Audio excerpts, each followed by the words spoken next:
প্রবেশ করার পূর্বে সর্বপ্রথম সশ্রদ্ধ প্রণাম নিবেদন করছি রাধা গোবিন্দ ভগবানের রাতুল রাঙ্গা শ্রী চরণ কমলে।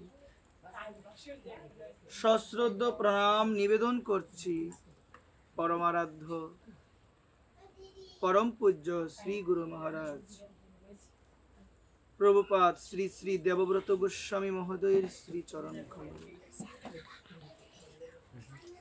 প্রণাম নিবেদন করছি উপস্থিত সকল নিতাই অনুরাগী, গৌর অনুরাগী, কৃষ্ণ ভক্ত সকল মায়েদের আপন আপন শ্রী গুরু মহারাজের শ্রী চরণ কমলে। সশ্রদ্ধ প্রণাম নিবেদন করছি উপস্থিত সুপ্রিয় গৌর ভক্তবৃন্দ, আপনাদের সকলের আপন আপন মাতৃদেবী এবং পিতৃদেবের শ্রী চরণ কমলে সশ্রদ্ধ প্রণাম নিবেদন করছি। তৎপশ্চাৎ সশ্রদ্ধ প্রণাম নিবেদন করছি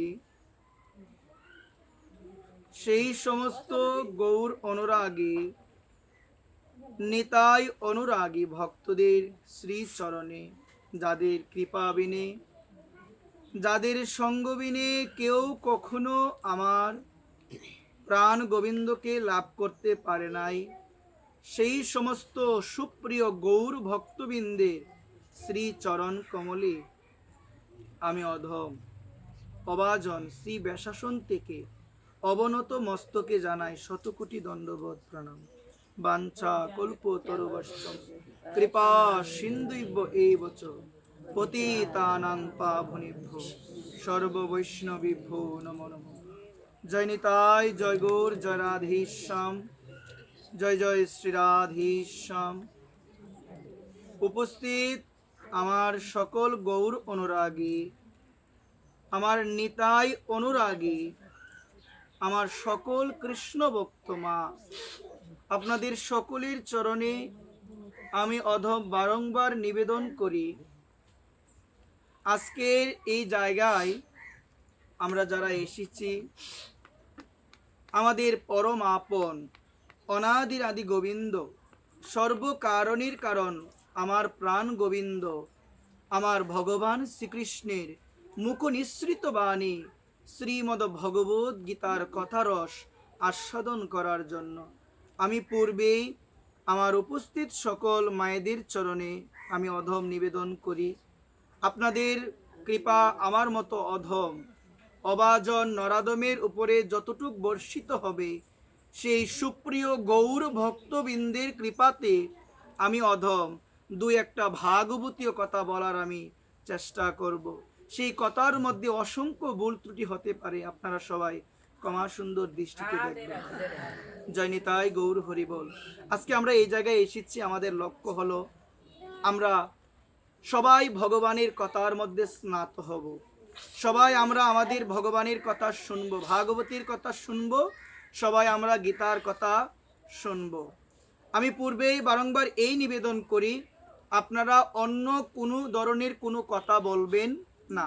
যতটুক সময় আমার গোবিন্দের কথা আলোচনা হবে, একদম চুপ, একদম নীরবতা পালন করে ভগবানের কথার দিকে মনোযোগী হতে হবে।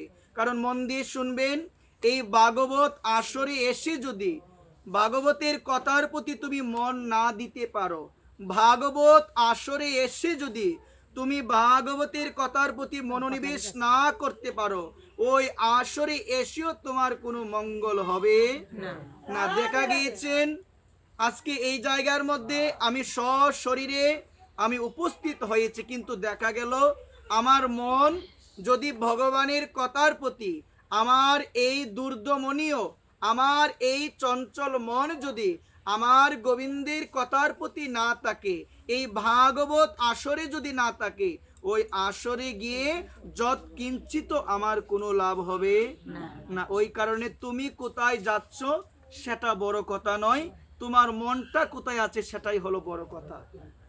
তুমি যদি তীর্থ দর্শনে যাও, তুমি যদি মন্দিরে যাও, তুমি যদি ভাগবত আসরে যাও, কিন্তু তোমার মন যদি এই দুঃখময় সংসারের চিন্তায় যদি পড়ে থাকে, তাহলে এখানে এসে কি কোনো লাভ হবে? এই কারণে মন দিয়ে শুনবেন, মন পাখির মাধ্যমে সর্বদা গোবিন্দ চিন্তন, সর্বদা রাধারানীর চিন্তন। মন মনা ভব মদ ভক্ত মদ জাজি মাম নমস্কুরু মাম এব যশস্বী সত্যং তে প্রতিজান প্রিয়সীমে। ভগবান বলছেন, অর্জুন তুমি আমার হয়ে প্রতিজ্ঞা করে জগৎবাসীকে অর্জুন তুমি জানিয়ে দাও, যে ব্যক্তি তার মন আমাকে নিবেদন করে, যে ব্যক্তি আমার ভক্ত হয়, যে ব্যক্তি আমাকে নমস্কার করে, যে ব্যক্তি আমাকে পূজা করে, অর্জুন আমি বলবো না, তুমি বলে দাও জগতের সবাইকে, সেই ব্যক্তি আমাকে লাভ করবেই করবে। একবার ভগবানকে লাভ করা বিশেষ কঠিন নয়। মনটাকে সরল করে যদি আমরা ভগবানকে ডাকি, আমরা যদি ভগবানের নাম করি, দেখবেন ওই নামেতে, ওই নাম স্মরণ করাতে আমার বৈকুণ্ঠাধীশ ভগবান বৈকুণ্ঠের আসনে বসে থাকতে পারবে না। কিন্তু ডাকার মধ্যে টাকা চাই অনুরাগ, ডাকার মধ্যে টাকা চাই বেকুলতা। যতই মালা হাতে নিয়ে মালা ঘুরাও না কেন, যতই ঘুরাও না কেন, মন দিয়ে শুনবেন, আমার কলিযুগ পাবন অবতার আমার শ্রীকৃষ্ণ চৈতন্য মহাপ্রভুকে এক ভক্ত, যার নাম হলো মুরারি গুপ্ত, উনি প্রশ্ন করেছিলেন প্রভুকে, প্রভু দৈনিক কত মালা জপ করলে তোমার দেখা পাওয়া যাবে? দৈনিক কত মালা জপ করলে কি পাওয়া যাবে? তোমার দেখা পাওয়া যাবে। প্রভু তুমি কৃপা করে আমাকে বলো। তখন আমার কলিযুগ পাবন অবতার আমার শ্রীকৃষ্ণ চৈতন্য মহাপ্রভু মুরারি গুপ্তকে উপলক্ষ করে তিনি জগৎবাসী আমাদের সবাইকে জানিয়ে দিয়েছিলেন, বলেছিলেন এমন যদি একটা নির্দিষ্ট সংখ্যা দেওয়া হয় যে আজকে এত মালা জপ করলে ভগবানকে পাওয়া যাবে, তখন আমরা সবাই কি করব? ওই নির্দিষ্ট সংখ্যক মালা জপ করব, আমার প্রাণ গোবিন্দের দেখা পেয়ে যাব। তো এই জায়গায় আমার মহাপ্রভু বলছেন যে মুরারি গুপ্ত তুমি মন দিয়ে শুনো, তুমি যত মালাই জপ করো না কেন, সেই জপের মধ্যে যদি অনুরাগ না থাকে, সেই জপের মধ্যে যদি ভালোবাসা না থাকে, কখনো কোনো ভক্ত আমায় পাবে। কত মালা নিয়েছেন সেটা বড় কথা নয়, কত মালা নেন সেটা কাউকে বলা যাবে না, কি ভজন করেন, ভজনের অনুভব কেমন, কাউকে বলা যাবে না। বলছেন কি শাস্ত্র, আপন ভজন কথা না বলিও যথা তথা। আপনার ঘরের মধ্যে কত টাকা আছে বা আপনার ঘরের আলমারির চাবিটা কোথায় আছে, আপনি কি কাউকে বলেন? কেন বললেন না? এটা গোপন বিষয়, এটা বললে চুরি হতে পারে। ঠিক সেই রকম গোপন বিষয় হলো ভজন। তুমি কত মালা জপ করো, তোমার রাধারানীর প্রতি তোমার অনুভব কেমন, তুমি গোবিন্দ চিন্তন তুমি কেমন ভাবে করো, তুমি কেমন সেবা করছো, তুমি মন্দিরে দান করছো, তুমি যদি লোককে বলে বেড়াও যে আমি অমুক অত টাকা দিয়েছি, অমুক মন্দিরে আমি এত লাখ টাকা দিয়েছি, ওই দান তোমার বিফলে চলে যাবে। ভাগবতে আছে বিধান, শুনো মন দিয়ে। ভাগবতে বলছেন তুমি ডান হাতে দান করবে, তোমার এই বাঁ হাত যেন না জানতে পারে। বর্তমান সময় তো আমরা দান করার পরে মা প্রতিষ্ঠা লাভের জন্য জগতের সবাই সম্মান দিবে, ওই সম্মান লাভের আশায় আমরা বলে বেড়াই আমি এত টাকা দিয়েছি। কেন? শুনলে মানুষ বলবে অমুক ব্যক্তি এত টাকা দিয়েছে। কিন্তু একটা জিনিস মাথায় আসে না আমাদের, আমি যার উদ্দেশ্যে দিয়েছি তিনি অন্তর্যামী, তিনি তো সবকিছু দেখতে পায়। লোকে দেখলে কি হবে? লোকের কাছে বললে সামান্য একটি প্রতিষ্ঠা আসবে, ওই প্রতিষ্ঠা দিয়ে গোবিন্দের চরণ প্রাপ্তি করা যাবে না। ভগবান যিনি সব কিছু দেখে, তুমি কি করো, তুমি যে রাত্রে পাপ করো, লুকিয়ে পাপ করো, জগতের মানুষ যদি নাও দেখে, দেখবে কে? ভগবান দেখবে। তাকে কখনো লুকিয়ে কোনো কিছু করা যাবে না। ওই কারণে বলছেন যে সাবধান হয়ে যাও, তুমি যে খারাপ কর্ম করো, তুমি ভাবছো আমরা তো দেখি না, সূর্য চন্দ্র আকাশ বাতাস সব কিছু, চিত্রগুপ্ত থেকে শুরু করে তোমার সমস্ত পাপের ইতিহাস তিনি লিখছেন। কে গো লিখছেন মা? চিত্রগুপ্ত। আমাদের ডান কাঁধে একজন থাকে, আমাদের বাঁ কাঁধে একজন থাকে। একজনের নাম হলো চিত্রগুপ্ত আর একজনের নাম হলো বিচিত্রগুপ্ত। বিচিত্রগুপ্ত হিসাব রাখে আমাদের পুণ্যের, আর চিত্রগুপ্ত হিসাব রাখে আমাদের পাপের। একবার তুমি যদি লুকিয়েও কোনো পাপ করো, তোমার যদি মনে হয় যে মানুষ দেখবে না, তাতে হয়ে যাবে। মানুষ না দেখলে তো আমাকে কেউ কিছু বলবে না, কারণ মানুষ দেখে নাই। মন দিয়ে শোনো, মানুষ যদি নাও দেখে, চিত্রগুপ্ত সমস্ত কিছু লিপিবদ্ধ করবে। তোমার সমস্ত কর্মের ইতিহাস ওই চিত্রগুপ্তের কাছে থাকবে।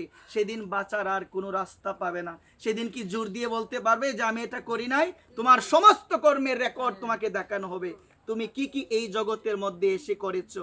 ওই কারণে যারা যথার্থ বুদ্ধিমান, তারা সমস্ত কিছু পরিত্যাগ করে দিয়ে গোবিন্দের চরণে আত্মসমর্পণ করে। তারা বুঝে যায় গোবিন্দের চরণে আত্মসমর্পণ বিনে জগতে জীবের মঙ্গল আর কিছুতে না। একবার গীতায় বলছেন, তমেব শরণং গচ্ছ সর্বভাবেন ভারত তৎ প্রসাদত পরাং শান্তি। একমাত্র পরা শান্তি লাভ করা যায় যদি মন, যদি প্রাণ, যদি নিজের এই সম্পূর্ণ জীবনটা গিয়ে বলবো, গোবিন্দ আমি আমার এই জীবনটা গোবিন্দ তোমার চরণে আমি নিবেদন করে দিলাম। সমর্পণ অনেক কঠিন।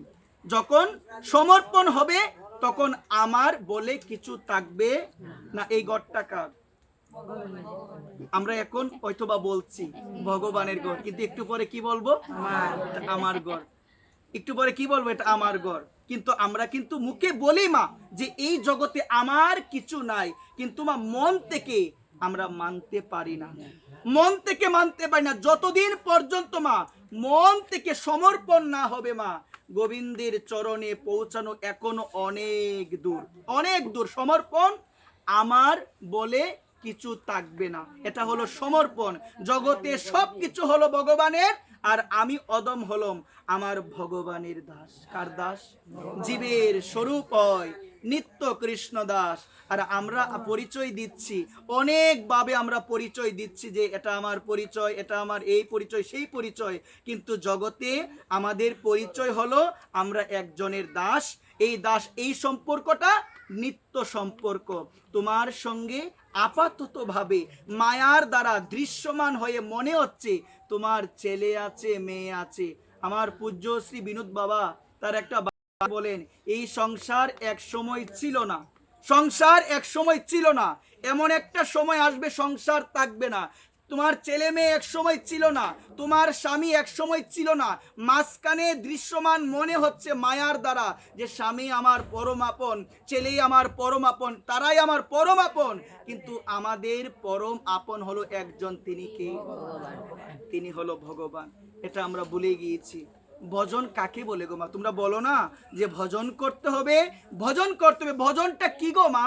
আমার পূজ্যশ্রী বাবা বিনোদ বাবাকে এক ভক্ত প্রশ্ন করেছিলেন, বাবা আমরা তো মুখে মুখে বলি ভজন করা প্রয়োজন, বাবা তুমি কৃপা করে আমাকে একটু বলো তো বাবা ভজন কাকে বলে। তখন আমার বিনোদ বিহারী বাবাজি মহারাজ সেই ভক্তকে উপলক্ষ করে তিনি যে বার্তাটি দিয়েছিলেন মন দিয়ে শুনেন। বলছেন, ভজন হলো কি জানো? যে আমাদের জীবনে একটা মস্ত বড় ভুল হয়েছে। কি হয়েছে গো আমাদের জীবনে? বলছে, বাবা আমাদের জীবনে মস্ত বড় ভুলটা কি? বলছেন, আমাদের জীবনে মস্ত বড় ভুল হলো যিনি আমাদের পরম আপন তাকে দিলাম পর করে, আর যে আমাদের পর কখনো ছিল না তাকে নিলাম হৃদয়ে আপন করে। এটা হলো আমাদের জীবনে সব থেকে বড় ভুল। মা আমাদের পরম আপন যে ভগবান তাকে দিলাম আমরা পর করে। যে সংসার ছিল না কখনো, যে সংসার আমার সাথে যাবে না কখনো, যে সংসারের কেউ এক সময় আমার সঙ্গে তাদের কোনো যুগসূত্র ছিল না, মাঝখানে 2 দিনের দেহ নিয়ে তাদের সঙ্গে একটা যুগসূত্র হয়েছে, কিন্তু যখন আমার মৃত্যু হবে সেই সমস্ত যুগসূত্র বন্ধন থেকে মুক্ত হয়ে যাব। কিন্তু একজনের সঙ্গে যুগসূত্র থাকবে, তিনি কে? ভগবান। তুমি বলো আমার মেয়ে অনেক আপন, বলো না তুমি আমার ছেলে কি মায়া। বর্তমানে মায়া অনেক বেশি আমাদের জীবনে, মায়া অনেক বেশি গো। মায়াটা কি গো মা? যা নয় সেটাকে সত্য বলে মনে করা। মায়া মানে হলো যা নয় সেটাকে সত্য বলে মনে করা। ওই কারণে বলছে, মন দিয়ে শুনবেন মা, এই জায়গার মধ্যে কোনো মায়া নাই মা, এই জায়গাটার মধ্যে কোনো মায়া নাই। কেন? প্রমাণ কি? কারণ শাস্ত্র বলছেন, কৃষ্ণ সূর্য সম, মায়া হয় অন্ধকার, যাহা কৃষ্ণ তাহা নয় মায়ার অধিকার। যেখানে কৃষ্ণ থাকে সেখানে মায়া থাকতে পারে না। আমার ভগবান কৃষ্ণকে তুলনা করা হয়েছে কিসের সঙ্গে? সূর্যের সঙ্গে। মা মন দিয়ে শুনবেন, যেখানে সূর্যের প্রকাশ হয় স্বাভাবিকভাবে সেখানে কিন্তু অন্ধকার থাকতে পারে মা? যেখানে সূর্যের প্রকাশে অন্ধকার থাকে সেখানে অন্ধকার থাকে না। ঠিক সেই রকম যেখানে ভগবানের প্রকাশ হয় সেখানে মায়াও থাকতে পারে না। এই জায়গায় আসলে আমি যদি আমার কোনো মাকে বলি, মা তোমার কিছু আছে, মা বলবে আমার কিছু নাই। এই জায়গা থেকে উঠে গেলে আমার ঘর, আমার বাড়ি, এই তো তোমার জমিদারি। যেদিন যমরাজ করবে সমনদারি, সেদিন তুমি কার দোহাই দিবে? তাহলে এই জায়গায় আসলে তোমার মনে পড়ে সেই কথা। কেন মনে পড়ে? কারণ বলছেন যেখানে ভগবানের কথা আলোচনা হয়, ন অয়ম তিষ্ঠামি বৈকুণ্ঠে যোগিনাম হৃদয় নচ মদ ভক্তা যত্র গায়ন্তি তত্র তিষ্ঠামি হে নারদ। হে নারদ, আমি বৈকুণ্ঠে থাকি না নারদ। ভগবান কোথায় থাকে মা? ভগবান বলছে, নারদ আমি বৈকুণ্ঠে থাকি না, আমি যোগীদের হৃদয়ে থাকি না। নারদ বলছেন, প্রভু তুমি কোথায় থাকো গো? প্রভু তুমি কোথায় থাকো? তখন আমার প্রভু বলছেন যে নয়ম তিষ্ঠামি বৈকুণ্ঠে যোগিনাম হৃদয়ে নচ মদ ভক্তা। মদ ভক্তা মানে হলো আমার ভক্তগণ। মদ ভক্ত মানে কি? আমার ভক্তগণ। যত্র গায়ন্তি, যেখানে আমার গুণমহিমা আলোচনা করে। নারদ মন দিয়ে শুনো, সেই জায়গার মধ্যে আমি করুণাময়ী রাধারানীকে নিয়ে বিরাজ করি একবার। যেখানে কৃষ্ণ কথা আলোচনা হয়, যেখানে গৌরীর কথা আলোচনা হয়, যেখানে আমার তুলসী মহারানীর কথা আলোচনা হয়, যেখানে নিতাইয়ের কথা আলোচনা হয়, সেই জায়গার মধ্যে আমার প্রাণ গোবিন্দ আমার করুণাময়ীকে নিয়ে বিরাজ করে। আর যেখানে প্রাণ গোবিন্দ থাকে সেই জায়গার মধ্যে মায়া থাকে না। এই কারণে মা, মায়া অনেক খারাপ জিনিস। একবার যে মায়ার মধ্যে প্রবেশ করে এত সহজে এই মায়ার বন্ধন থেকে বেরিয়ে আসতে পারে না। গীতায় আছে বিধান, গীতায় ভগবান বলছেন দৈবী ঐশী গুণময়ী মম মায়া দূরত্বয়া, বলছেন আমার এই মায়াকে জয় করা অনেক কঠিন, কিন্তু যে আমার চরণে আত্মসমর্পণ করে।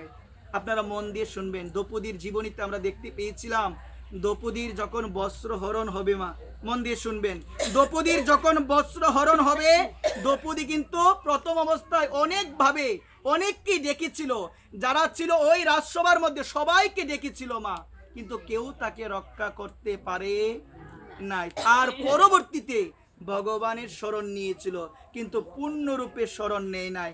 এক হাতে বস্ত্র ধরে রেখেছে, এক হাত তুলে ডাকছে, অনেকভাবে ডাকছে মা, অনেকভাবে ডাকছে, ভগবানের বিভিন্ন নাম ডাকছে, গোপাল থেকে ধরে শুরু করে বিভিন্ন নাম ডাকছে, কিন্তু ভগবান তো তখন আসে নাই। পূর্ণরূপে বিশ্বাস যদি ভগবানের প্রতি না থাকে, পূর্ণরূপে বিশ্বাস যদি হরিনামের প্রতি না থাকে, ওই হরিনাম করেও কোনো লাভ হবে না।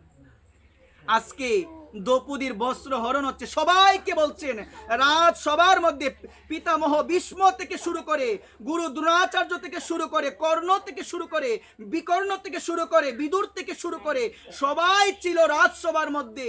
দ্রৌপদী প্রথম অবস্থায় সবার কাছে সাহায্য ছিল, কেউ রক্ষা করতে পারে নাই। যখন কেউ বাঁচাতে পারে না, তখন বাঁচাবে একজন, তিনি কে? তিনি ভগবান। কিন্তু দ্রৌপদীর পূর্ণ বিশ্বাস হয় নাই। দ্রৌপদী গোপাল, মধুসূদন, মুকুন্দ কত নাম ডাকছে, পূর্ণরূপে বিশ্বাসে ডাকে নাই। এক হাতে বস্ত্র ধরে আর এক উত্তোলন করে ডাকছে, কিন্তু গোবিন্দ তো তখন তাকে রক্ষা করে নাই। যখন দ্রৌপদী দেখলো দুঃশাসনকে আমার পক্ষে প্রতিরোধ করা সম্ভব নয়, দুঃশাসনের যে শক্তি সেটা আমার পক্ষে সম্ভব নয়, এই চিন্তা করে যখন মনপ্রাণ সমর্পণ করে দুই বাহু তুলে ডাকলো প্রাণ গোবিন্দকে, যখন বলো হ্যাঁ প্রাণ গোবিন্দ আমাকে বাঁচাও, তখন সঙ্গে সঙ্গে আমার গোবিন্দ বস্ত্র ধারণ করেছে।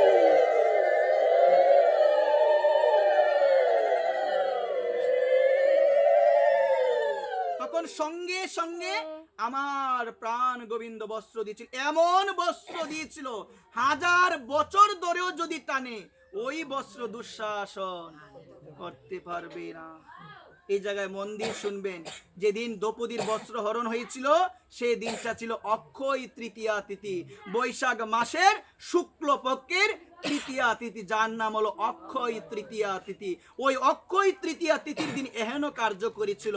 মন দিয়ে শুনবেন, অক্ষয় তৃতীয়ার মধ্যে যদি আমাদের দ্বারা কোনো পাপ হয়, এই পাপের কোনো ক্ষমাও নাই, প্রায়শ্চিত্তের কোনো বিধানও নাই, প্রায়শ্চিত্তের কোনো বিধান নাই। কারণ সাবধান, মন দিয়ে শুনবেন, এই জায়গা বলছি কি, এই যে নারীর চুলে কিন্তু প্রথম অবস্থায় দড়ি ছিল। কে দড়ি ছিল? দুঃশাসন।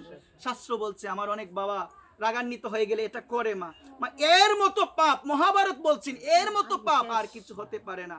যে বাবা আমার ঝগড়া লাগার পরে আমার ভক্তি জননী মায়েদের এই কেশের মধ্যে এইভাবে ধরে, সেই বাবার সমস্ত জীবনের পুণ্য নষ্ট হয়ে যাবে, তাকে নরকে গমন করতে হবে, তাকে নরকে গমন করতে হবে। মহাভারতে আছে বিধান।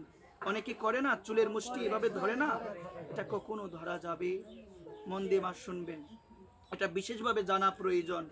আমাদের সনাতন ধর্মে নারীর মহিমা অনেক বেশি মা, অনেক অনেক মহিমা। আপনি কোনো ধর্ম দেখাতে পারবেন না যে ধর্মের মধ্যে কুমারী পূজা হয়। আমাদের সনাতন ধর্ম এমন একটা ধর্ম যে ধর্মের মধ্যে কুমারী পূজা হয়, আমার মাকে যথেষ্ট সম্মান, যথেষ্ট মর্যাদা দেওয়া হয়। একবার যথেষ্ট মর্যাদা দেওয়া হয় মা। এই কারণে মা, আমি যে বিষয়টি বলছি মা, যতক্ষণ পর্যন্ত পূর্ণরূপে সমর্পণ ভাবটা না আসবে, তুমি যতই দামোদর মাস করো, যতই ভগবানকে বুক লাগাও না কেন, মন দিয়ে শুনবেন, ভগবানকে আপনারা অনেকেই বুক দিচ্ছেন। দুপুরের বুকটা আপনারা ভগবানকে কখন দেন? কখন দিতে হবে দুপুরের বুকটা? আপনারা অনেকেই আছেন, আমি মেবি আমার যেটা আমি জানলাম 10টা 9:30 ভিতর দিয়ে দেন। মন দিয়ে শুনবেন, মন দিয়ে শুনবেন, মন্নবুক মধ্যাহ্ন সময় দেওয়া প্রয়োজন। মন গড়া মতো চললে, মন গড়া মতো দিলে কোনো কিছু হবে না মা। মন দিয়ে শুনবেন, 11:33 পর থেকে 3টা 30-এর মধ্যে বুক দেওয়ার বিধান আছে। কিন্তু যারা আমরা গৃহস্থ, আমাদের সর্বোত্তম টাইম হলো 12টা থেকে 1টার ভিতরে। 12টা থেকে 1টার ভিতরে। আপনি 10টায় দিয়ে দিলেন, 10:30টায় দিয়ে দিলেন, এটা আপনি মন গড়া মতো চললেন, কিন্তু শাস্ত্রের দিকে আপনি গেলেন না। মধ্যাহ্ন বুক মানে মধ্যাহ্ন সময়, 10টা তো সকাল, 11টা সকাল। এই কারণে সকলের চরণে বিনম্র নিবেদন, এগুলো জেনে যাও। বর্জনীয় কিছু অপরাধ আছে। অনেকে বলে এত কিছু করলাম, কিছু তো আর পেলাম না। আজকে কয়েকটা কথা বলবো বৈদিক শাস্ত্র থেকে। বর্জনীয় অপরাধ 32 প্রকারের সেবা অপরাধ। কত প্রকারের? 32 প্রকার সেবা তুমি করছো, কিন্তু তোমার অপরাধ হচ্ছে। মন দিয়ে শুনবেন, অনেক সময় আমি একটা জিনিস দেখি, গর্ভ মন্দিরে গিয়ে কখনো ভগবানকে প্রণাম করা যাবে না, কখনো ভগবানকে প্রণাম করা যাবে না। একবার প্রেম সে বলো। গর্ভ মন্দির বুঝেন আপনার? বুঝেন না? মেইন যেটা মন্দির, যেখানে ভগবান বিরাজ করে, সেই জায়গার মধ্যে ভগবানকে প্রণাম করা উচিত নয়। যদি প্রণাম করো ভালোর জন্যই তো করবে, কিন্তু অপরাধ হবে। মন দিয়ে শুনেন, অপরাধ হবে। বৈদিক শাস্ত্রে 32 প্রকারের সেবা অপরাধের কথা বলা হয়েছে। এর মধ্যে প্রথম অপরাধ হলো গাড়িতে করে বা পালকিতে করে অথবা জুতো পায়ে দিয়ে মন্দিরে প্রবেশ করা। এটা কখনো করা যাবে না। অনেকে আবার কি হয়, জুতো চুরি হয় না গো এখন বর্তমান সময়ে, জুতার দিকে অনেকে নজর থাকে, বারবার অনেকে তাকায় জুতোটা আছে কিনা ঠিকভাবে। আমি মনে করি কি, জুতা ঘরে রেখে গেলে সব থেকে বেশি ভালো। নজর যেন থাকে ভগবানের দিকে, অন্য কোনো দিকে যেন চিন্তা না থাকে। নজরটা কোথায় থাকবে বলেন? ভগবানের দিকে যেন থাকে। গাড়িতে করে অথবা পালকিতে করে জুতো পায়ে দিয়ে মন্দিরে প্রবেশ করা যাবে না। একবার প্রেম সে বলো। তারপরে বলছেন, পরমেশ্বর ভগবান তার সন্তুষ্টি বিধানের জন্য জন্মাষ্টমী, রাধাষ্টমী, গৌর পূর্ণিমা, নৃসিংহ চতুর্দশী থেকে শুরু করে রাম নবমী থেকে শুরু করে এই সমস্ত ব্রত আমাদের পালন করা প্রয়োজন। এই ব্রত পালনে যদি আমরা অনীহা প্রকাশ করি, আমাদের কিন্তু অপরাধ হবে। আপনারা কি আমার কথা শুনছেন না কথা বলছেন? আপনারা কথা যদি বলেন আমি কিভাবে বলবো মা? একটু মন দিয়ে শুনেন বিষয়গুলো। এখন অনেক উপবাস আছে। আমি যদি বলি মাকে করা বলছে আমার মা, কি বলে জানো, আগে তো আমরা এগুলো করি না, অনেক নতুন নতুন বের হচ্ছে বলে না। রাম নবমী এক ব্রত জীবনে কি করেই না এই দিকের মানুষ, আগে খুব কম মানুষ করে না। নৃসিংহ চতুর্দশী 2 বছর ধরে মানুষ করে, আগে করে নাই। অনেকে বলেন আমার গুরুদেব এই সমস্ত বিধান দেই নাই। আগে এতটা শাস্ত্র চর্চা ছিল না মা, এতটা ধর্ম ছিল না। কিন্তু আগে একটা জিনিস বেশি ভালো ছিল, মানুষের মনে এত হিংসা ছিল না। একবার প্রেম সে বলো। এখন হিংসাটা বেড়ে গিয়েছে। সব ধর্ম ঠিক আছে, কিন্তু মনের মধ্যে হিংসার পাহাড় জমিয়ে রেখেছে। একবার প্রেম সে বলুন। তো আমি বলছি মা, একটু মন দিয়ে শুনে যান। বৈদিক শাস্ত্রে 32 প্রকারের সেবা অপরাধ। এর মধ্যে প্রথম হলো কি গো মা? গাড়িতে করে জুতো পায়ে দিয়ে মন্দিরে প্রবেশ করা যাবে না, মন্দিরের সম্মুখে জুতা রাখা যাবে না। আমি লক্ষ্য করে দেখি মন্দিরের সম্মুখে জুতা রাখা হয়, আমি লক্ষ্য করে দেখি। অনেকে আবার পরিক্রমা দেওয়ার সময় জুতো পায়ে দিয়ে যায় কি না? যায়। আমি সকল ভক্ত চরণে আমি অধম নিবেদন করে বলছি, এগুলো ত্যাগ করার চেষ্টা করো। শাস্ত্র থেকে জানো তুমি যাচ্ছ ভালোর জন্য, পুণ্যের জন্য, কিন্তু হয়ে যাচ্ছে অপরাধ তোমার।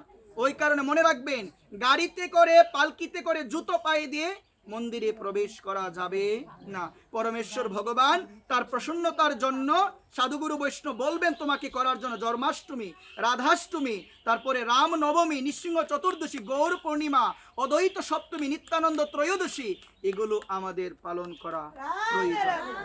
তারপরে বলছেন ভগবান শ্রী বিগ্রহের সামনে দণ্ডবোধ প্রণতি নিবেদন করতে অবহেলা করা উচিত নয়। মন দিয়ে শুনবেন মা, ভগবানের সামনে দণ্ডবোধ প্রণাম কারা করতে পারবে? যারা পুরুষ জাতি তারা দণ্ডবোধ প্রণাম করতে পারবে। দণ্ডবোধ প্রণাম হলো একদম লাঠির মতো সোজা হয়ে প্রণাম করতে হবে, কিন্তু নাভির উপরে কোনো কাপড় থাকা চলবে না। আমি লক্ষ্য করে দেখি আমার অনেক বাবা ওই রকম ভাবে কীর্তনের সময় গড়াগড়ি দেয়, কিন্তু কাপড় থাকে। বলছে কি জানো মা? দণ্ডবোধ প্রণাম একদম লাঠির মতো সোজা, এটা বলছে দণ্ডবোধ প্রণাম। প্রণাম করলে কি হয় গো মা? অহংকার কমে। প্রতিদিন 3 বেলা প্রতিদিন সকাল সন্ধ্যা দুপুর 3 বেলা ভগবানকে যারা পুরুষ জাতি দণ্ডবোধ প্রণাম, যারা নারী জাতি তারা পঞ্চাঙ্গ প্রণাম। এই মস্তকে স্পর্শ হবে, 2টা হাত মাটির মধ্যে স্পর্শ হবে, 2টা পা স্পর্শ হবে, এটাকে বলছেন 5 অঙ্গ স্পর্শ করে যে প্রণাম করা হয় এটাকে বলছে পঞ্চাঙ্গ প্রণাম। একবার প্রেম সে। আর এখন চলে রেডিমেড প্রণাম, রেডিমেড প্রণাম, এইভাবে রেডিমেড প্রণাম। এখন বৈদিক শাস্ত্রে বলছেন এক হাতে ভগবানকে প্রণাম করা যাবে না। হরিভক্তি বিলাস বলছেন যে ব্যক্তি এভাবে প্রণাম করে তার সমস্ত জীবনের পুণ্য নষ্ট হয়ে যাবে। কি সিস্টেম মা, সহজ সিস্টেম। মাতার নোয়াতেও হয় না, কি জানে বলে, এটা ভগবানই জানে। এগুলো আমাকে অনেকে আবার বলে হাতে জিনিসপত্র থাকে। আরে বাবা, হাতে জিনিস থাকলে মন্দিরের সামনে দিয়ে গেলে চোখ বন্ধ করে গোপালকে চিন্তা করো, রাধারানীকে চিন্তা করে চলে যাও, অথবা মাথাটা এভাবে নুয়ে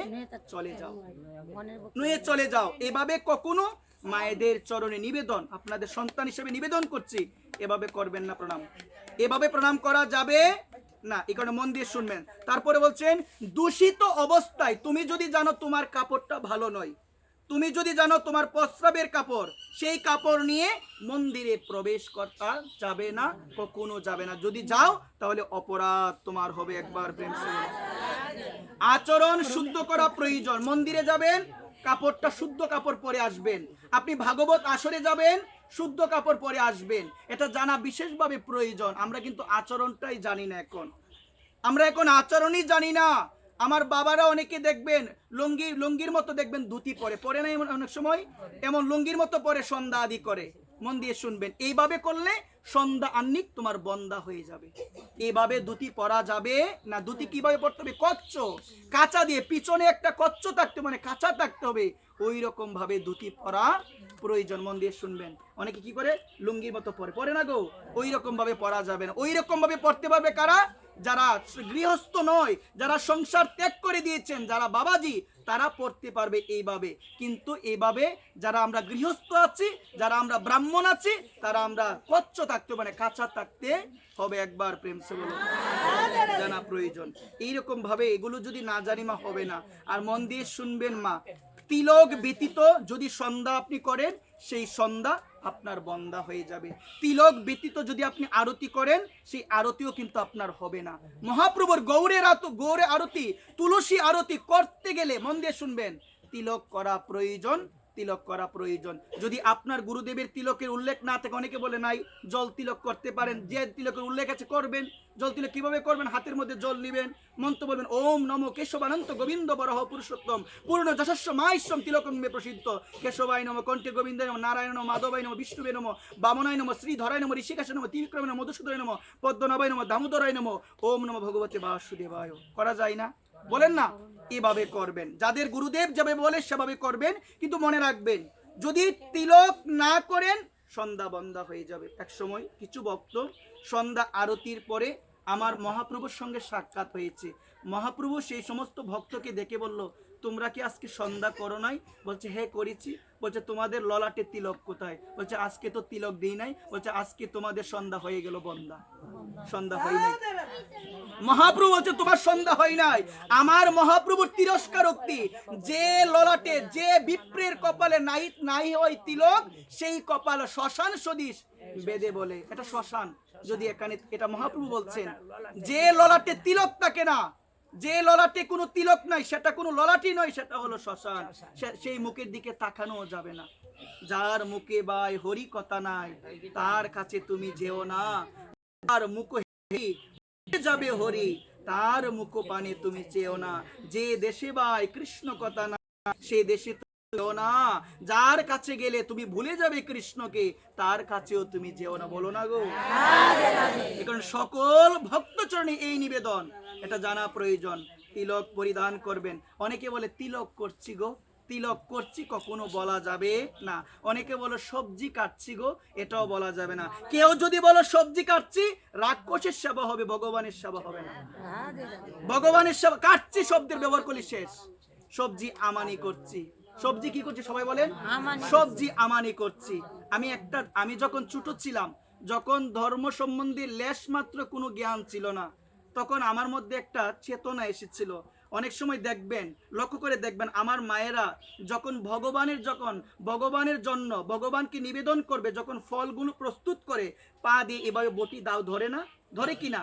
অনেকেই ধরে। আপনারা অনেকে এটা নিয়ে মন্তব্য করতে পারেন, কিন্তু শাস্ত্রে নিষেধ আছে মা। তুমি মানো বা না মানো এটা তোমার বিষয়, শাস্ত্রে নিষেধ। আমি যখন ধর্ম করতাম না, তখনই হঠাৎ মনে হলো পা দিয়ে বটি ধরলাম, এটা দিয়ে ফলটা বানানোর পরে ভগবানকে কিভাবে দিই, এরকম ইচ্ছা জাগলো আমার। প্রথমে ইচ্ছা জাগলো। কিন্তু যখন ধর্মপথে আসলাম, ধর্মপথে আসার পরে আমি পেয়েছি মা, আমি সাধু মুখে শুনেছিও মা, ওই রকম ভাবে বটি ধরে মা। বিভিন্ন জিনিসপত্র রয়েছে যেটা দিয়ে ভর করে বানানো যায়, পা দিয়ে না ধরেও কিন্তু বানানো যায়। আপনি আমাকে বলতে পারেন এত বড় বড় সবজি, তরমুজ, আমি এটা আমার প্রশ্ন আসে অনেক সময়, তরমুজটা কিভাবে করবো? তাহলে অনেকে প্রশ্ন আসে, সিস্টেম করতে হবে। আপনার অনেক সিস্টেম আছে মা, এটা করা যায় মা, কিন্তু মন দিয়ে শুনবেন। আপনারা যারা বুক লাগাচ্ছেন, দেখবেন বুক লাগানোর সময় নানান ধরনের আজে বাজে কথাও হচ্ছে, আবার দেখবেন বুক রন্ধনও করছে। এরকম হয় না অনেক সময়? আপনি যদি কথা বলেন, একটা না একটা তুতু পড়বে, সেখানে পড়বে কিনা বলেন? এই কারণে পুরী ধামের মধ্যে যখন ভগবান জগন্নাথের জন্য মহাপ্রসাদ রন্ধন করা হয়, মুখটা এভাবে বেঁধে রাখা হয়, যেন তুতু শ্বাস প্রশ্বাস সেখানে না পড়ে। যদি পড়ে যায় বা সেই বুক ভগবান কোনোদিন গ্রহণ করবে না, ভগবান কোনোদিন গ্রহণ করবে না। এখন তো বিভিন্ন ধরনের কথা হয়, আর এভাবে করা হচ্ছে। আর বিশেষভাবে একটা কথা খুবই কষ্ট লাগে, মায়েরা চুলটা বেঁধে রাখবেন। চুল পাওয়া যায় এখন রান্নার মধ্যে, খাবারের মধ্যে, মালার মধ্যে, সবকিছুর মধ্যে চুল যদি পাওয়া যায়, হাসবেন না কেউ, অপবিত্র হয়ে যাবে মা। চুল যদি একটা চুলও থাকে, এটা আপনারা কিভাবে নেন আমি জানি না, কিন্তু আমার মনে হয় কি এটা বলা উচিত। চুল যদি তাকে, অপবিত্র হয়ে যাবে মা। কিন্তু বলতে পারেন পতলা চুল আমার মাথার মধ্যে, মাথা কি অপবিত্র হয় নাই? না, যুক্ত আছে মাতার সঙ্গে।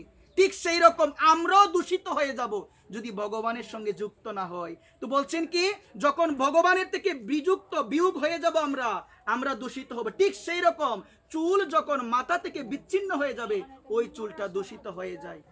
এখন তো চুল বিক্রি করে আমার মায়েরা বিভিন্ন কিছুর বিনিময়ে। ভাগবতে কি যে বলে মা, সব মিলে যায়। ভাগবতে বলছেন মায়েদের চুল ফেরিওয়ালা আসলে বিক্রি করে, এই চুল যারা বিক্রি করে তাদের সতীত্ব নষ্ট হয়ে যায়। মা কিভাবে নিবেন আমি জানি না কথাটা। সামান্য কিছু জিনিস পাওয়ার আশায় আপনারা এই চুলগুলো বিক্রি করেন। আগের দিনের মায়েরা, আমার বাবারা মায়েরা বলতে পারবেন, মাটি কুড়ে মাটির মধ্যে আগে সমাধি দিয়ে দিত। এখন আর সামান্য 10 টাকা 20 টাকার জন্য এগুলো আপনারা করেন। এটা কখনো স্বামীর আয়ু কিন্তু ক্ষয়প্রাপ্ত হয় এগুলো করলে মা। বিশেষ বিশেষ বিধিবিধান আছে মা, স্বামীর আয়ু এইভাবে ক্ষয়প্রাপ্ত হয়ে যায়। শাস্ত্র বলছেন এগুলো যদি আপনারা করেন মা, এগুলো যদি আপনারা না জানেন না বুঝেন মা, আস্তে আস্তে একদিন করে স্বামীর আয়ু ক্ষয় হয়ে যাবে মা। এই কারণে আগের দিনের মায়েরা কিন্তু তারা সচেতন ছিল, তাদের স্বামীর প্রতি শ্রদ্ধা ভক্তি বেশি ছিল। এখন এগুলো বেশি নাই। আইও বেশি আছে। এখন তো ওই যে পরম পতিকে ডাকতে চলে যায় নিজের পতির সেবা না করে। আহা, জানা প্রয়োজন।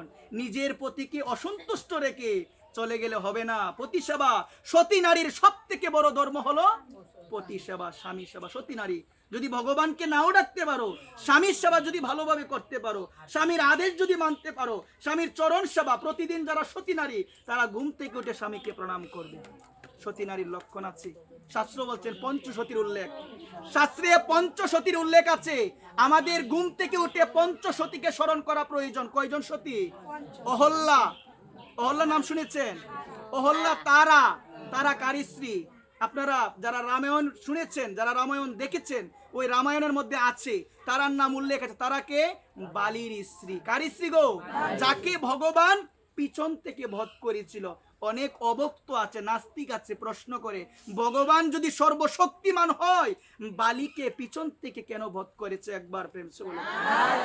বালির একটা বর ছিল, সাক্ষাৎ বর দিয়েছেন এক